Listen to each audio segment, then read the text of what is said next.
Samajwadi party के बहुत ही वरिष्ठ नेता,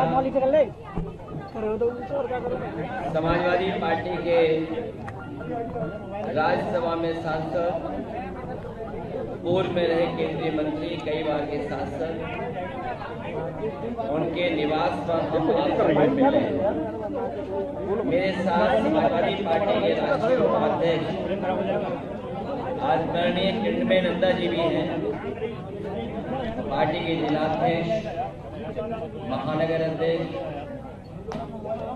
और मथुरा के जिलाध्यक्ष, हाथरस के जिलाध्यक्ष और कई महत्वपूर्ण साथी हैं। जिस समय मैंने आने का फैसला लिया था,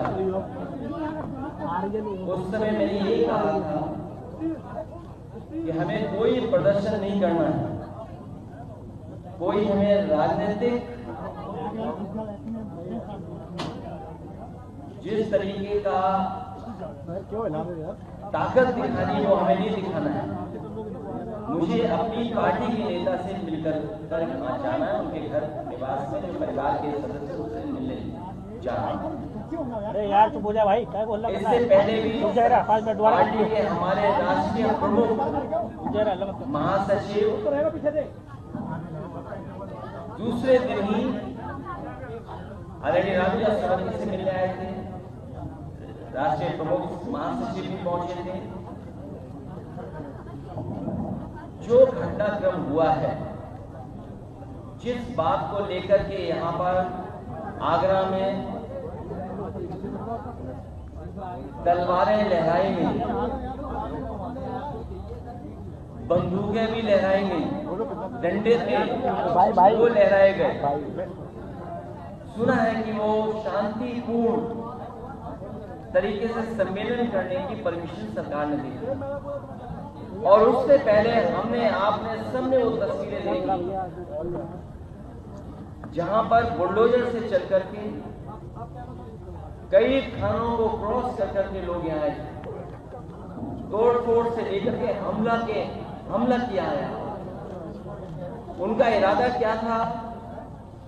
उनका इरादा ये भी रहा होगा कि जान ले लें, क्योंकि जिस तरह के कथन, जिस तरह के वीडियो आ रहे हैं सामने,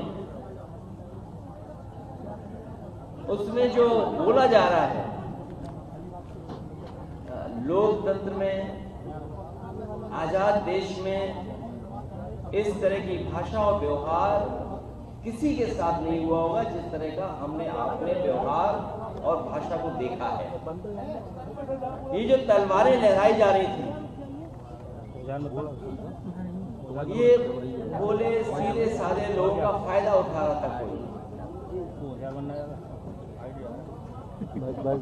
मैं इस बात को इसलिए कह रहा हूं, जिसने मुझे मारने का कहा कि मैं गोली मार दूंगा, वो बहुत ही गरीब, भोला भाला, सीधा इंसान है। इसी तरह बहुत सारे भोले भाले लोग आए थे, उन्हें कठपुतली की तरह इस्तेमाल किया जा रहा था। उन्हें ये भी नहीं पता था कि उनके कठपुतली बनाने में किनकी उंगलियों में धागा है। लखनऊ वालों के हाथ में धागा था कि दिल्ली वालों के हाथ में धागा है। ये जो कुछ हम लोगों ने देखा, ये लखनऊ और दिल्ली का जो झगड़ा है बड़ा वाला, उसकी वजह से ये ताकत दिखाने का प्रदर्शन हुआ था। आगरा सामाजिक न्याय के राज के स्थापित करने का जो संकल्प हम लोग उठा रहे हैं, उसी से रास्ता खुलेगा। क्योंकि बाबा साहब भीमराव अम्बेडकर जी का दिया हुआ संविधान ये हमारे लिए ढाल है, और कई मौकों पर कहा कि संविधान ढाल के साथ साथ संविधान हमारा संजीवनी है। और अभी तक तो बाबा साहब भीमराव अम्बेडकर जी का संविधान हमारे सम्मान को, हमारे हक को, हमारे अधिकार को बचाते आया है, वही हमारा ढाल बनकर निकला है। इसलिए मैं कहना चाहता हूं, सामाजिक न्याय का राज स्थापित करने का जो संकल्प हम सब लोगों ने उठाया है, उसके लिए हम आज से आगरा को सामाजिक न्याय की पीड़ितात्मक राजधानी के रूप में स्वीकार करने की घोषणा करते हैं, क्योंकि आगरा जैसी जगह पर ही संकल्प लेना हम समाजवादियों के लिए बड़ी बात है। आगरा पीढ़ी के मान सम्मान के संघर्ष का नया कुरुक्षेत्र बनकर के निकला है और हमारे पीडीए के सम्मान और पीडीए से जुड़े हुए लोगों को बहुत बार अपमानित होना पड़ता है। समय समय पे हम लोगों ने अपमानित महसूस किया, अपमानित हुए हैं। जो आदरणीय सुमन जी के घर पे हमला हुआ है, ये कोई अचानक वाला नहीं था। आदरणीय सुमन जी के घर पर जो हुआ है हमला, बहुत सोच समझ करके हमला हुआ है, बहुत सोच समझ करके तैयारी के साथ हमला किया गया है। ये कोई सुनने में आ रहा है, जो सुनने में आ रहा है, हो सकता है वो बात आप लोगों तक मुझसे पहले पहुंच गई हो। योगी जी की निगरानी में उनके एक सलाहकार और कुछ इंडिपेंडेंट स्वजातीय एमएलए जो राजस्थान के थे, इंडिपेंडेंट एमएलए को लखनऊ के एक बड़े होटल में बुलाया गया था। फिर इस मुद्दे की पटकथा उस सीएम के सलाहकार ने इन स्वजातीय एमएलए के साथ मिलकर लिखी कि राजस्थान और यूपी के कुछ अराजक तत्व और योगी सेना को फंडिंग की ताकि ये माहौल बनाया जाए जिससे दो फायदे हों।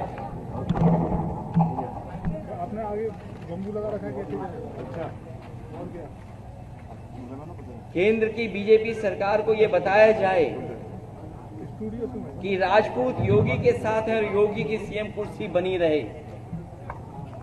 यूपी में पीडीए और आगरा में मुख्यतः जाटा मुस्लिम निषाद और कुशवाहा समाज में एक डर पैदा किया जाए और खासकर पीडीए समाज में एक डर पैदा किया जाए जिससे ये अपने हक की आवाज उठाना बंद कर दें।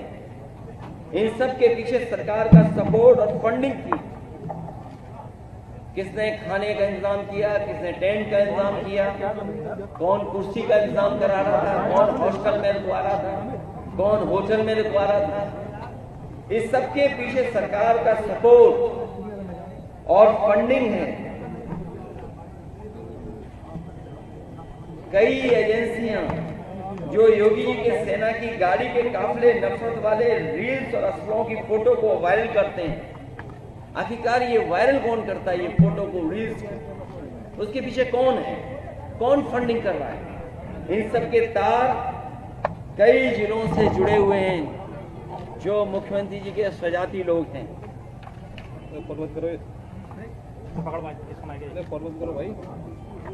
और मैं इसलिए कहता हूं कि सरकार पिछड़े दलितों और अल्पसंख्यकों को डराना चाहती है। कई मौकों पर हम लोगों ने घटनाओं में देखा है, उनके काम करने के तरीके को देखा है, क्योंकि वो जानते हैं कि पीडीए की ताकत 2027 में सपा को साथ दे रही है। सपा के साथ खड़े हैं पीडीए के लोग, उसे डराएं धमकाएं, और वो डराना धमकाना हम लोगों ने देखा था। अभी जो बाई इलेक्शन हुआ था उसमें किस तरीके से डराया धमकाया गया था, उन्हें वोट तक नहीं डालने दिया गया था। ये बड़ी साजिश थी और मैं कुछ उदाहरण हाल के ही देना चाहता हूं। मैं पुराने उदाहरण कोई नहीं देना चाहता हूं। किस तरीके के सरकार का व्यवहार है डराने का, मैं वही उदाहरण कुछ देना चाहता हूं। हालांकि कुछ बातें जो घटनाएं हैं उसमें कुछ मिलकर के कुछ और फैसले हुए हैं, लेकिन जो घटनाएं हम लोगों ने देखी और हाल में हुई हैं, इलाहाबाद में एक दलित को जला के मार दिया गया क्योंकि उसने जाति विशेष के लोगों के गेहूं काटने से मना कर दिया। क्या आज के आजाद भारत में जहां बाबा साहब भीमराव अम्बेडकर जी का संविधान हो, वहां पर ऐसी घटनाएं होंगी कि अगर गेहूं के काटने के लिए मना कर दें तो उसकी जान ले लेंगे जला करके? कल आगरा में अभी कुछ दिन पहले और कई दिनों पहले, कई वर्षों पहले भी घटनाएं हुई हैं। उन घटनाओं का मैं जिक्र नहीं करना चाहता हूं, कस्टोडियल डेथ की मैं जिक्र नहीं करना चाहता हूं।